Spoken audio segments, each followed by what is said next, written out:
সকল সরকারি কর্মচারীদের এবার যে সুখবর দিলেন অর্থ উপদেষ্টা।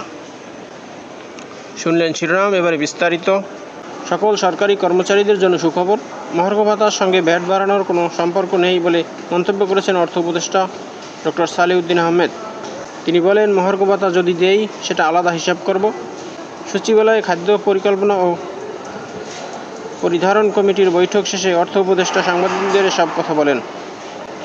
ডক্টর সালেউদ্দিন আহমেদ বলেছেন, কারো প্রেসক্রিপশন বা মহার্ঘ ভাতার জন্য ভ্যাট বাড়ানো হয়নি। রাজস্ব আয় বাড়াতে ভ্যাট বাড়ানো হয়েছে। ভ্যাট প্রসঙ্গে অর্থ উপদেষ্টা বলেন, বাংলাদেশ হচ্ছে সবচেয়ে লোয়েস্ট ট্যাক্স পেইং কান্ট্রি। এলডিসির চেয়েও বাংলাদেশের ট্যাক্স কম। Bhutan, Nepal, Ivory Coast, Burkina ফাসোর চেয়েও কম।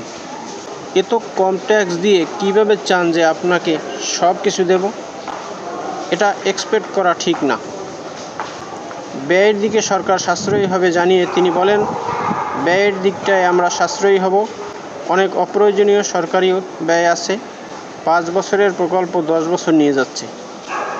বড় বড় প্রকল্প আছে যেখানে খরচ হওয়ার কথা ছিল 25,000 কোটি টাকা, খরচ হয়েছে 52,000 কোটি টাকা। টাকা কোথা থেকে আসবে? এগুলো তো আমাদের শোধ দিতে হবে। খাদ্য উপদেষ্টা আলী ইমাম মজুমদার ওই বৈঠকে উপস্থিত ছিলেন।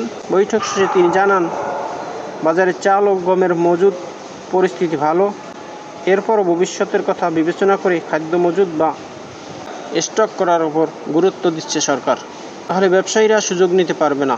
সময় 10 লাখ মেট্রিক টন চাল ও গম আমদানি করা হবে বলে জানান এই উপদেষ্টা।